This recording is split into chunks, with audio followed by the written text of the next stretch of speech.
금요일날 우람분저일 오제에 초하루가 함께해서 불자들이 참 많이 동참을 하셨는데 저는 일산 열애사 다녀왔습니다. 근데 그날 합창단에서 어머니라는 음성공양 올린 걸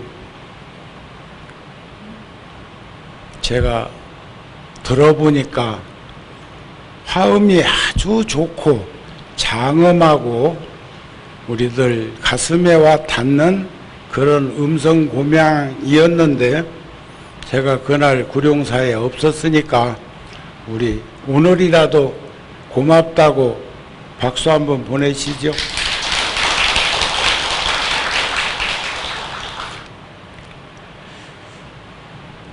우리가 옷깃만 스쳐도 지중한 인연이라고 하는데 하물며 한 시대를 같이 호흡하면서 살고 있다는 거 매우 소중한 인연입니다. 제가 여러분들만 기도 때 아미타경을 우람분절까지 독송하는 게 아니고 저도 틈틈이 아미타경의 부분을 이렇게 암송을 하는데 오늘은 이 대목이 눈에 와서 가슴에 와서 새김질이 되었어요. 사리부리여 이 말을 들은 중생들은 마땅히 서원을 세워서 저 세계에 가서 태어나기를 원할 것이니 가서 태어나기만 하면 이렇게 으뜸가는 좋은 사람들과 함께 모여 살 수 있는 까닭이다. 이런 가르침이에요. 이 세상이 어디? 육도를 윤회하는 세상이 아니라 서방정토에 있는 극락세계에 왕생하게 되면 이렇게 좋은 이들하고 어울림을 가지면서 산다. 이런 말씀이 아닐까 싶습니다. 아셨습니까?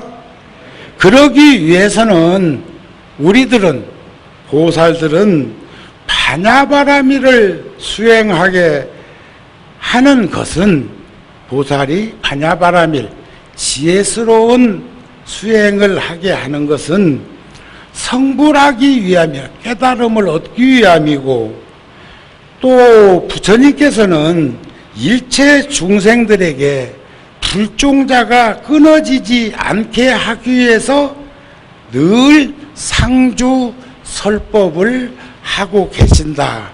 이렇게 보시면 돼요.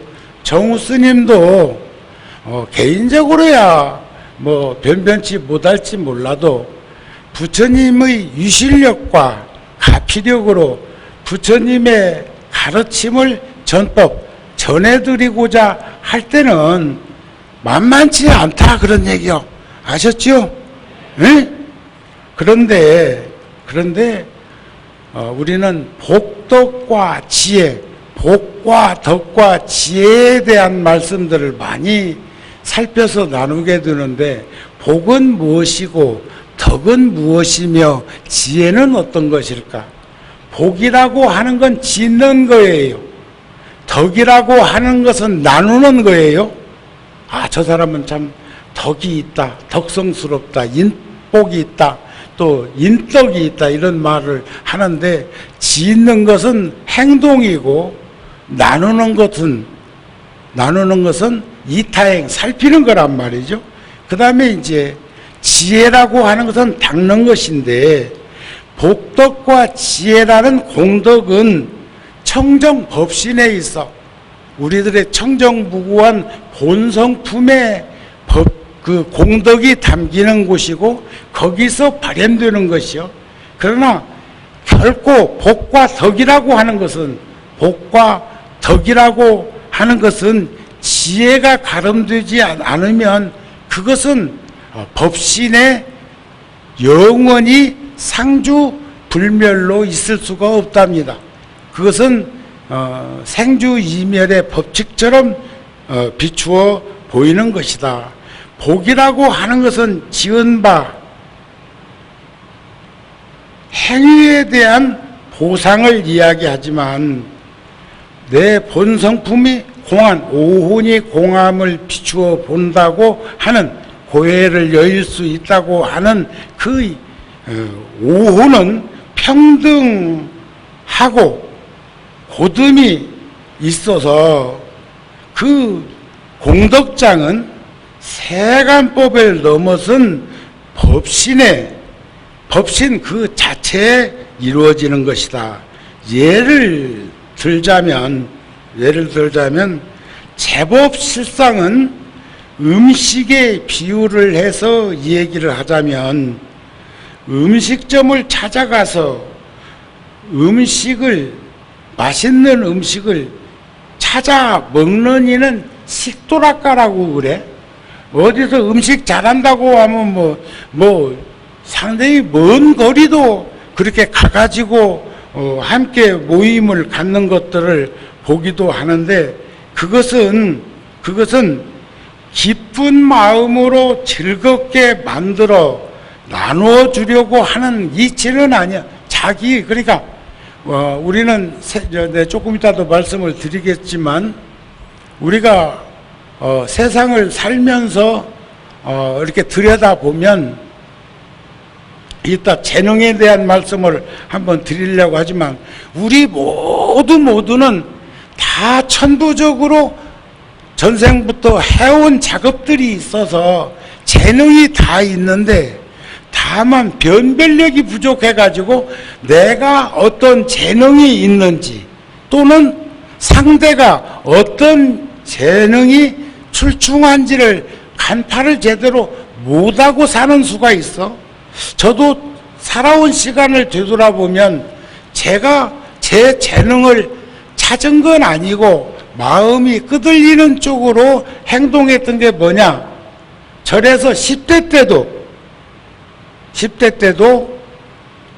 외부에서 사람들이 오면 그 사찰의 연역이나 내가 나름대로 알고 있는 부처님의 말씀을 한 소절씩이라도 전해주려고 그랬고 73년도에 제가 군에 갔을 적에는 요즘은 스님들이 군종, 법사, 장교로도 많이 군 복무를 하지만 우리 때는 출가자는 많고 법사의 티오는 적어서 사병으로 가는 이들이 많았어요. 그런데 정우 스님이 일반 군인으로 가가지고 첫 번째 했던 일이 불교 중대를 만든 일이에요.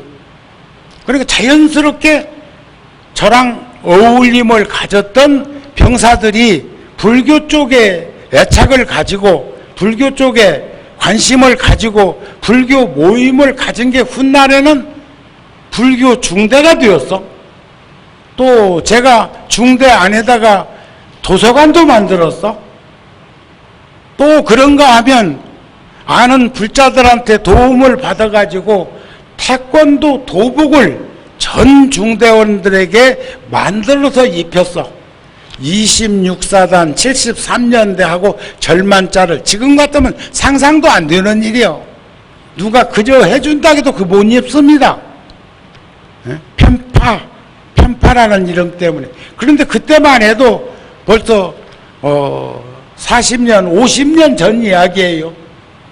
그렇게 해가지고 그걸 입고 이런 훈련 저런 훈련을 하는데 늘 사단에서 모범을 보였고 전체에서 늘 앞장선 부대가 되니까 그런 것들이 확산되어가는 그런 일들이 있었는가 하면 연대장님이 원을 세워서 73년대라는 곳에다가 법당을 세웠어.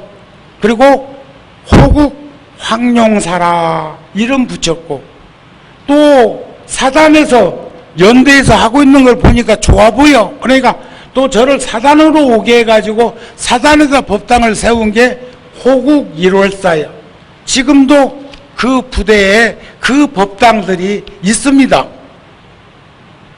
그리고 제가 이제 76년도 봄에 전역을 하고 통도사로 내려갔는데 어른 스님, 오라 노스님과 벽안 노스님이 하루는 큰방 공양, 바로 공양, 큰방에서 공양한 후에 한 말씀씩 어른들이 하시는데 하루는 이번 법회날은 정우 스님을 법사로 청해라 이렇게 하명이 떨어졌어. 그래서 며칠간 법회 준비를 해가지고 통도사 대웅전에 법문을 하려고 들어갔는데 나는 신도들만 있으려니 하고 들어간 거예요. 평소 법회처럼. 그랬는데 거기에 이 중심에 월화노 스님, 조실 스님이요, 벽안노 스님, 동국대학교 재단 이사장이요, 이람노 스님, 우송노 스님, 통도사의 어른 스님들이 지금 스님들이 앉아 계신 것처럼 쭉 앉아 계시고 법당에는 불자들이 가득 차 있는데 법문으로 들어간 거요. 처음에는 당황했지요. 나는 불자들한테 하는 거야 뭐 그동안에도 해왔고 또 그때도 저 청년 불자들이나 대학생들이 수련회에 오면은 법문 같은 거를 하고 강의도 하고 있었으니까. 그런데 지금 같으면 아마 여기 그냥 마이크 들고 서서 안 했을까 지금 같으면. 그런데 25살짜리가 무지해서 법상에 척 올라가서 준비한 1시간 법문을 마치고 그리고 참회하러 어른 스님들을 찾아다녔어. 흠뻑 땀이 젖었으니까 옷 갈아입고 갔는데 한 방에 같이 계시더라고. 점심 공양 마치고 나서. 그랬더니 월화 노스님이 하시는 말씀이 오늘 법문이 참 좋더라고 이러셨어요. 그러니까 벽안 노스님이 그때가 76세요. 76세. 지금도 많은 나이지만 그때는 더 많은 나이요. 근데 또 노스님이 하시는 말씀이 난 뇌생전에 법문 듣다가 박수 치는 거 처음 봤어요. 그때는 박수가 좀 인색했던 모양이지. 그 두 말씀이 어쩌면 저의 재능을 찾아서 그 이후에 대중 앞에 쓸 수 있도록 해 주셨던 것이 아닐까. 그런 마음을 지금도 저버리지 않고 있습니다. 또 그런가 하면 그때 하셨던 그런 말씀뿐만 아니라 25살짜리가 말씀도 드리지 않고 또 하고 싶은 일이 있어서 통도사를 떠나서 다른 곳에 있는데 편지를 스님들께 드렸죠. 죄송하다고. 말씀도 못 드리고 이렇게 그냥 나와서 죄송하다고 편지를 보냈는데 76년도 25살짜리의 스님에게 보낸 편지 그 전에 한번 들려드린 적 있어. 정우를 보내고 궁금하던 차 편지 받아보고 반겨하였다. 공부를 하기 위한 것이니 착실히 공부하고 돌아와서 통도를 위하고 불교를 위해서 크게 활약하고 훌륭한 승려가 되어라. 우리 불교는 이 시대에 부응하지 못하고 있다. 젊은 세대는 반성해서 구습을 타파하여라. 이 말. 76년 10월 12일 벽안 답석. 76세 되신 스님이 25살짜리 스님에게 보내신, 청년에게 보내주신 답장이야. 우리들은 지금 어찌 살고 있으며 어떤 모습으로 함께 어울림을 가지고 있는 것일까? 우리는 깊이 인식하면서 생각을 해 보셔야 합니다.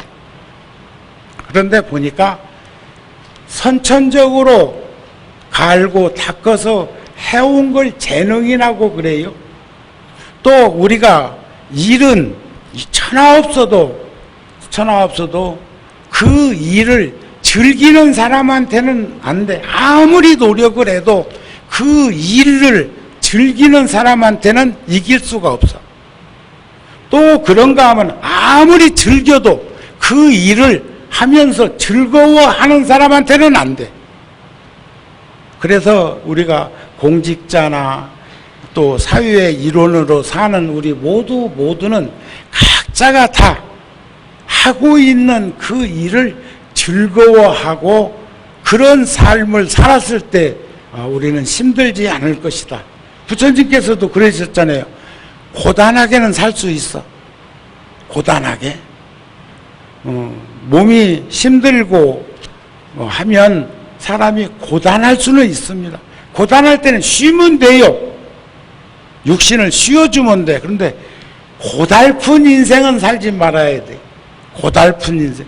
고달픈 것은 정신적으로 느끼는 피폐성입니다.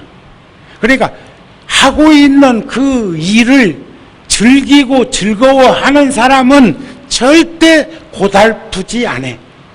육체적으로는 4대 육신으로 이루어졌으니까 고단할 수는 있다니까. 고단할 때는 쉬면 돼요. 쉬엄쉬엄 하자고. 그래서 휴가도 있고 일요일도 있고 공휴일도 있고 하는 것이 아닐까 싶습니다. 그래서 즐거워하는 삶의 생활이 바로 이타행이라는 것을 잊어버리지 않았으면 좋겠다. 이런 말씀이 되지 않을까. 그래서 그런 것들을 배우는 것을 좋아하지 않으면 마음이 옹색신다고 안 합니까? 그런데 그 인생 수업이라고 하는 책을 보다가 내가 너무 내용이 좋아서 우리 부처님 가르침에 버금갈 만큼 잘 정립된 내용이 있어서 제가 이렇게 적어 놓은 게 있어. 배움을 얻는다는 것, 배운다는 것, 배움을 얻는다는 것은 자기 자신의 인생을 사는 것을 의미한다. 우리는 자기 인생 사는 사람들이 별반 없는 것 같아. 차라리 이타행이면 보살행이나 되지.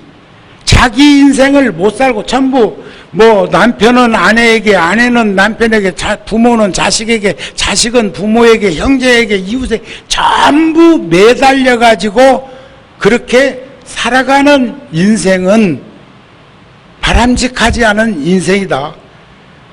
자기 인생을 사는 것을 우리는 배움이 있는 인생, 공부하는 인생이라고 한다.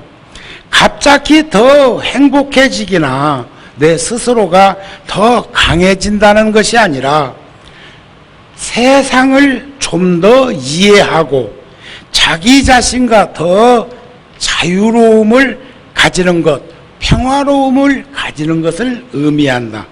누구도 나 자신에게 배워야 할 것이 무엇인지 알려줄 수 있는 사람은 없다.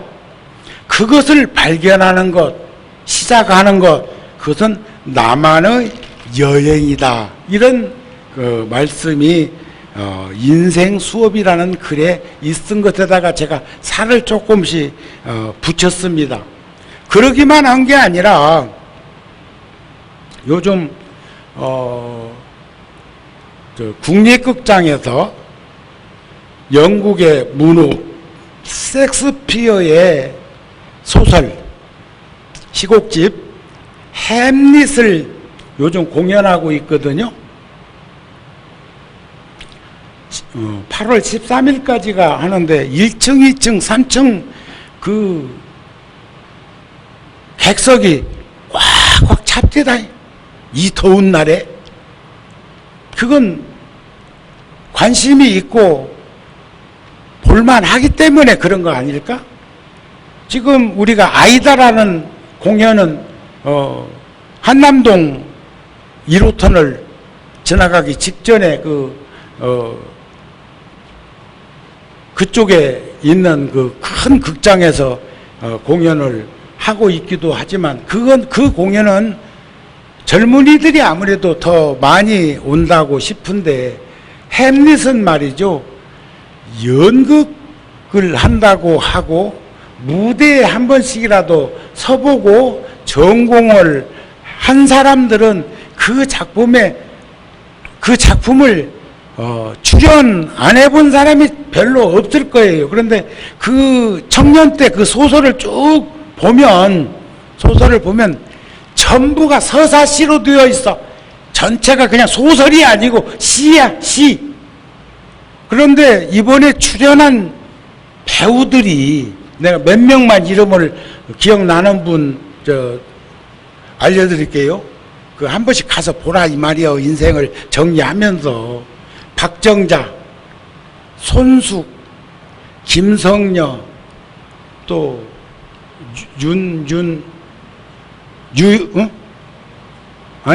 윤석화, 그 다음에 유인촌, 전무성, 이런 다 대다수가 70이 넘어서 80이 다 되신 분들이 그 무대에서 2시간 반 이상 출연을 하는 것을 보면서, 그것을 기획한 사람도 엄청난 사람이고 그 말에 동의하고 그 무대에 서신 분들도 역시 예술인들이라는 생각을 하게 되는데, 제가 청년 때 메모해 놓은 것을 내가 찾아서 오늘 한 소절 들려드리려고 하는 것은, 햄릿 공연 중에 이 뒷대목이 나오는데 앞대목이 없어서 제가 붙여서 전해드리려고 합니다. 수행이란 무엇인가? 그 햄릿에 나오는 대사예요. 수행이란 무엇인가?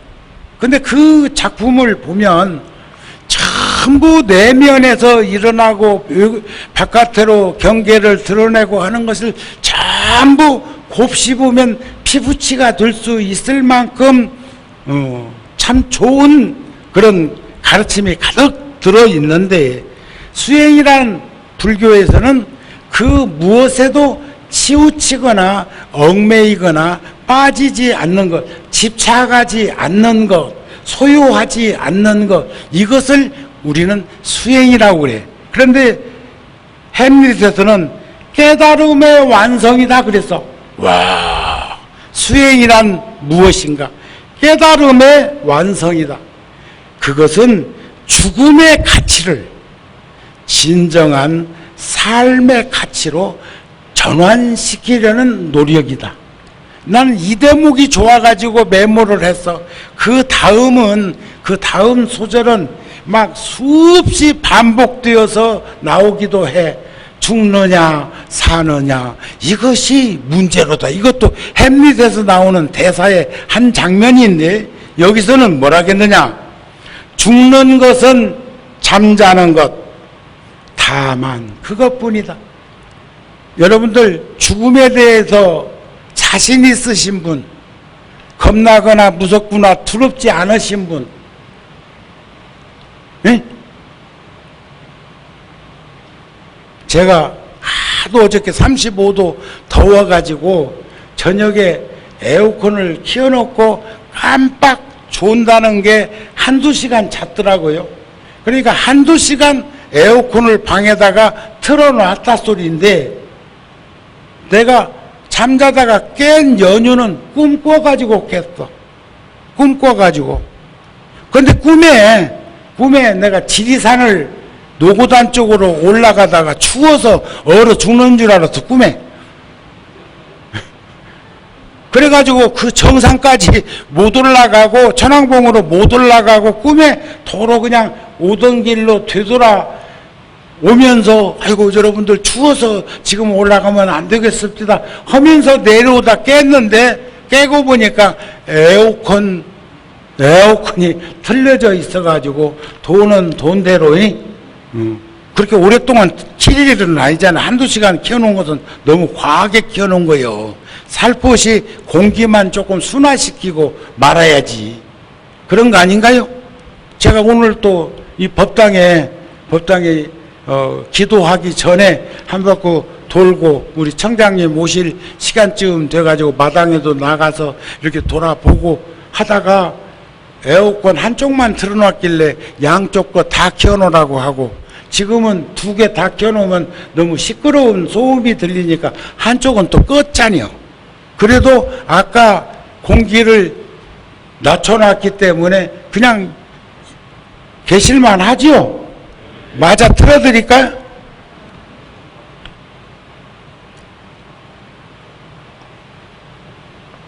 그런데 참 그렇게 연결되어 가지고도 꿈을 꾸는구나. 목리 몽몽이 6675 각900이 무대천이라고, 꿈속에서 꿈꿀 때는 꿈인지를 몰라. 비몽 사몽일 때는 아는 수도 덜어는 있는데 웬만한 사람들은 꿈꿀 때 꿈인지를 몰라. 그 꿈을 깨고 나면 무대천, 아무것도 없는데 꿈꿀 때는 지금 우리들의 삶, 사이버 공간 속에 있는 것을 현실처럼 느끼는 것처럼 생각하고들 산다 이거요. 그런데 여기서 죽는 것은 잠자는 것, 다만 그것뿐이다. 한 번의 잠으로 일체의 권유를 다 끊어버릴 수만 있다면, 권유란 번뇌망상의 출발점입니다. 죽음이야말로 진정한 삶의 완성이다. 죽는 것은 잠드는 것, 죽음은 해탈이요 열반이요 삶의 완성이다 그랬어. 자, 영국의 문호가 물론 300년이나 인도를 이렇게 영국에서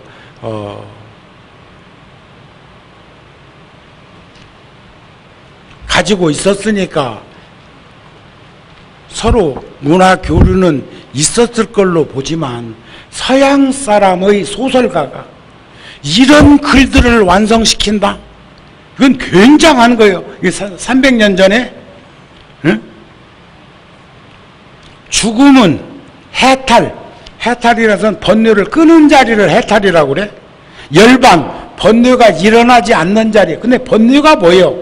탐욕과 썩냄과 어리석음이 번뇌인데, 그 번뇌를 끊어버리면 해탈했다고 하고, 번뇌가 일어나지 않으면 열반했다고 그러는데, 죽는 것은 잠드는 것, 죽음은 해탈이요 열반이요 삶의 완성이다 이랬어.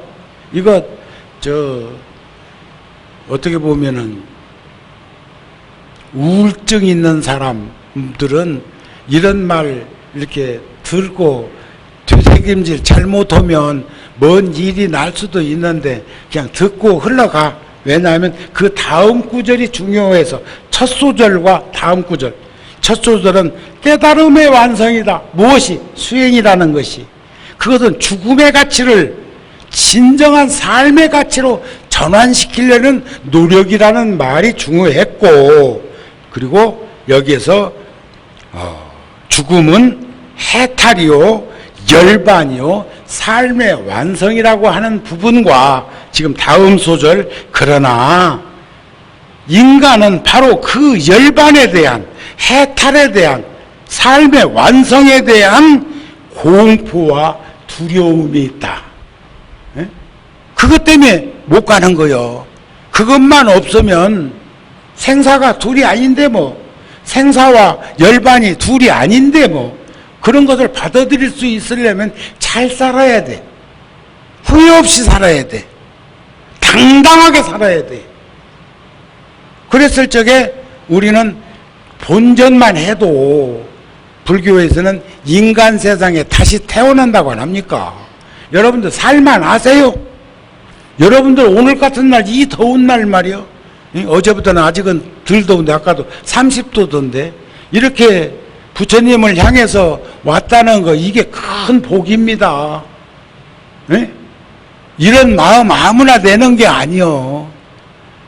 지혜가 없으면 이런 마음 못 내. 네? 나도 힘들고 피곤할 땐 벌러덩 들어 누우면 편하다는 생각이 들 때 있습니다. 그런데도 우리는 시간 맞춰서 일어나야 되고 해야 할 일을 해야 되는, 약속을 지켜야 하는 그런 일들이 다반사로 일어나고 있지 않느냐. 인간은 바로 그러한 열반에 대한 열반이 마치 죽음인 줄 알고, 그래서 극락가세요 하면 참 좋은 세상. 아까 여기서 이 말을 들은 중생들은 마땅히 서원을 세워서 저 극락정토에 가서 나기를 원할 것이, 가서 나기만 하면, 가서 태어나기만 하면 이렇게 좋은 이들과 함께 모여 살 수 있는 세상인 줄은 알겠는데, 시원찮게 알면 극락가세요 하면 그쪽에서는 뭐라고 반사하느냐, 어서 죽으세요 하는 것처럼 들려. 죽어야 가는 줄 안다니까? 아니요. 지금 우리가 살고 있는 처처가 안락국이라고 살 수 있는 이곳이 좋은 세상인 것을 알면, 아까 즐기라고 그랬잖아요. 즐거워하라고 그랬잖아요. 내가 내 하고 있는 일에 대해서. 그러면 고달픈 인생에 떨어지지 않는다. 고단한 것은 4대 육신 지수화풍으로 이루어져 있는 이 몸뚱어리가 그렇게 되어 있는 것은 당연지사여. 그러니까 고단한 인생은 스스럼 없이 살면서 쉬기도 하고, 하지만 정신적으로 피폐해지는 고달픈 인생에 매몰되지 않았으면 좋겠다. 이런 얘기가 아니겠는가, 그런 말씀입니다. 그래서 진정한 죽음을 준비하는 사람은 사실은 행복한 사람이야. 언제 어느 때 떠나도 스스럼 없이, 부끄러움 없이 자신 있게 갈 수 있는 삶. 왜냐하면 가면 또 오니까. 가면 또 태어나잖아요. 우리가 생로병사 태어나면 늙고 병들고 죽는다고 그러는데, 한껏 각을 조금 돌려보면 노병사생, 늘 시간 속에서 노출되어서 늙고 병들면 죽는데, 죽음으로 끝나는 게 아니고 반드시 다시 태어난다고 하는 믿음. 그러면 두렵지 않을 거 아니요. 무엇 때문에 그렇게 우리들은 두렵고 겁나고 무서운 세상에 노출되어서 벌벌벌벌 떨면서 사는 것인가? 그것은 자기가 불안전하기 때문에 그래. 그리고 인과를 느끼고 있기는 있기 때문에 그래. 어줍잖은 세상으로 가면 얼마나 힘든 세상인가를 알기 때문에 그래. 그래서 세상에서 가장 어려운 일은 사람이 사람의 마음을 얻는 일이라고 합니다. 사람이 사람의 마음을 얻는 것. 그걸 얻으려면 이해력이 필요해요. 관심이 필요해. 응? 신경 써갖고는 그걸 얻을 수가 없어. 신경은 예민해지면은 그때는 짜증만 나고 신경질만 일어나는 일들이 다반사래요. 그러니까 우리는 관심을 가지고 살 때 사람이 사람의 마음을 얻을 수 있다. 그것은 이해력이기도 합니다. 부부가 젊었을 때는 사랑으로 맺어졌는데 살다 보면 부부는 이해해야 된다고 그러네. 서로가 서로의 존재를 이해해야 한다. 이해할 때만이 서로가 서로의 마음을 상응해서 주고받을 수 있다는 그런 말도 아닐까. 우리 얼굴만큼이나 다양한 각양각색의 마음에서 순간순간에도 끊임없이 수천 수만 개의 생각들이 떠오르는 것만큼 꼭 동물들만 자연 색과 이렇게 진화에 이렇게 되면서 하는 것이 아니라, 애기들도 가만히 관찰해 보면요, 제일 먼저 애기가 흐뭇했을 때 웃습니다. 저한테 지금 영국에 유학 가가지고 의사 선생님이 된 젊은 불자가 있어. 나는 그 돌아가신 할머니도 알고 어머니도 알고 그 자식들도 아는 집인데 나한테 가끔 애기하고 그 젊은 부부가 어울림을 가지면서 영상으로 사진을 찍어서 보내주기도 하고 카톡방에 이렇게 툭툭툭툭 올려놓기도 하는데 시종일관 아이가 다 웃는 모습, 웃고 있는 모습은 그만큼 부모님과 자연 환경으로부터 흡족하다 소리요. 또 어느 때는 울기도 하겠지요. 짜증도 내겠지요. 보채기도 하겠지요. 단순한 몇 개의 행동 표현이 그 아이의 전반적인 생활을 대변할 수 있는 것처럼 우리들도 수없는 언어와 문자로 서로 주고받지만 이심전심으로 주고받는 것도 많이 있습니까? 말 안 해도 아는 일 있습니다. 정우 스님도 상대가 말 안 해도 일기예보 같은 중생의 얼굴 속에는 비치는 게 있어. 그런데 그 사람은 그나마 그래도 순수한 사람이야. 그런데 화가 나는데 웃는 사람이 있어. 화가 나는데 웃는 것을 참말로 참으로 웃는 줄 알다가는 볼테기 맞는다. 네? 파한대소하는 미소와 숨겨진 내면을 외장해서 웃는 웃음하고는 다릅니다. 아시겠어요? 요즘 보면 언론에 노출되어 가지고 텔레비전 요즘은 얼마나 디지털 카메라가 좋은지 심지어 휴대폰 속에서 있는 글도 찍어 가지고 막 뭐라 참. 그러니까 또 어떤 사람은 거기다가 반사 은박지 붙였더만. 그건 집밖에 안 보이는데 가까이서 보는 입밖에 안 보이고 다른 사람은 절대 그 내용을 볼 수가 없는 그런 것도 있다네. 요즘 엘리베이터 타면은 거기에 뭐 종이 한 장씩 붙여놓은 거 있잖아요.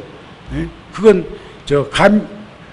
감염되지 않도록 하기 위해서 거기다가 뭘 붙여놓고 그 밑에 글자만 자판기만 보이게 해놓은 것도 있는 것처럼 세상은 뭐 늘 그렇게 변화되어 가고 있기는 있지만 그 바람 같은 마음을 머물게 한다는 것, 저는 그것을 일명 유치원 어린이집에 아이들하고 만났을 때 첫 번째 제가 할 일이 합장하고 눈높이로 앉아주는 것.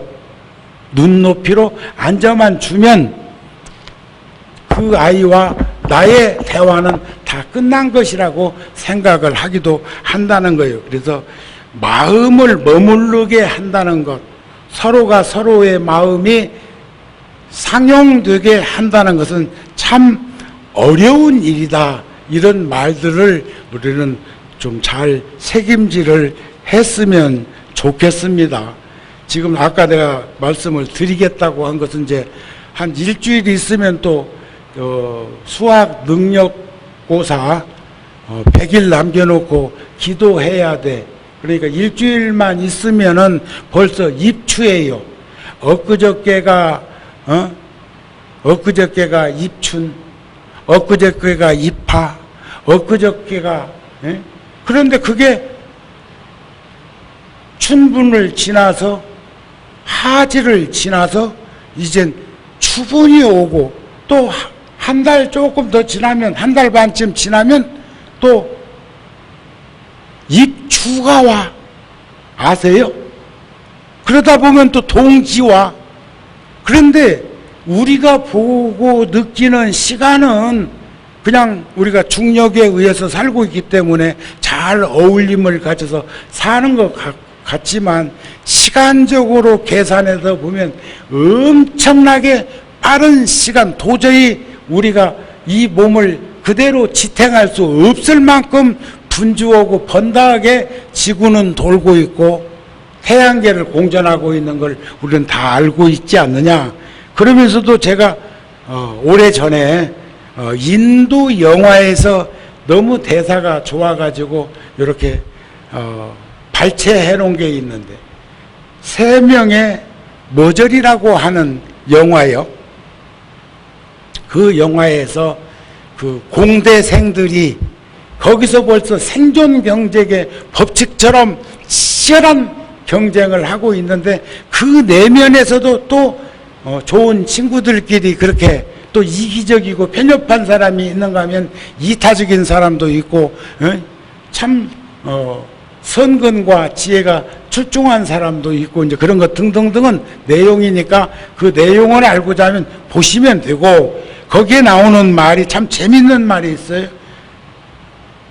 너의 재능을 따라가면 너의 재능, 정우 스님은 정우 스님의 재능이 대중 앞에 부처님의 말씀을 전하고자 하는 것이 어쩌면 타고난 재능이었을 수도 있었다, 그 말이에요. 그러니 여기서도 너의 재능을 따라가면 성공은 저절로 뒤따라온다. 그림자처럼 뒤따라온다는 거예요. 마음에서 우러나서 공부를 하는 것이지 점수 때문에 공부를 하는 것은 아니지 않는가. 점수 때문에 우리나라 학생들은 공부해요. 우리나라의 이 논지는 바람직하지 않아. 마음에서 우러나서 공부를 하는 것이지 점수 때문에 공부를 하는 것은 아니지 않는가. 너의 재능을 따라가봐. 네 재능을 네가 따라가봐. 그러면 거기에 성공은 뒤따라오게 되어 있어.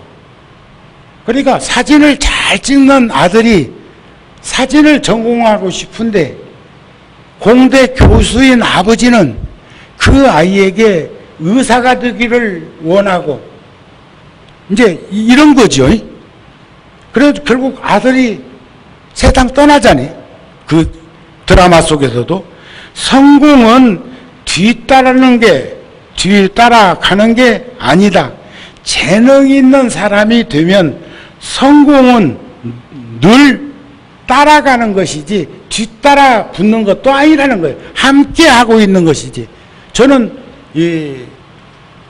낮에 석양의 노을에 내 그림자는 너무 길이가 길어가지고 가름 안 될 수도 있어. 그렇지만 그래도 알기는 알아. 왜냐하면 이미지가 있으니까.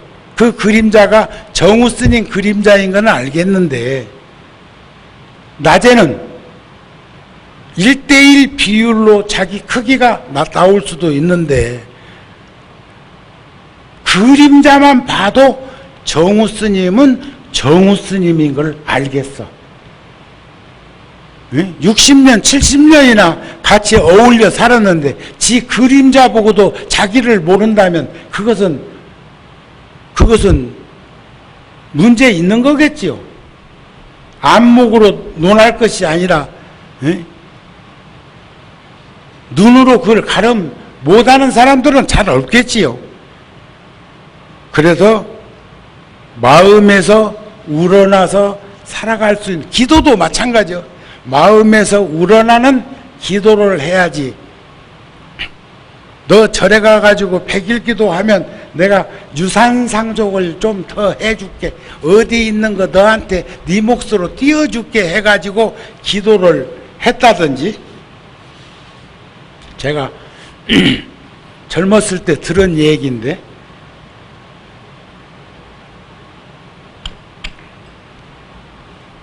어느 남자가 여인을 2명을 인연 맺어서 살고 있는데, 작은 부인이 늘 마음속에 큰 부인이 어찌 되면 차고 들어갈 것 같은데 영 뭐가 움직이지를 않으니까 절에 와서 어느 스님한테 그러더라네. 우리 신랑하고 본부인하고 좀 어찌 갈랐을 수 있는 기도는 없습니까? 이러더라네. 그래도 스님이 그랬대요. 있지. 응? 누구하고 갈라지는 건 모르겠고 있기는 있다고. 부처님은 바로 잡아주시는 분이지 잘못된 그것을 바로 잡아줄 수 있는 분이 그게 법이고 가르침이지. 예? 그런 거 아닌가요? 그래갖고 또 기도를 한 100일을 했다네. 100일 하는 사이에 영감 생각이 어느 쪽으로 기울어졌을까?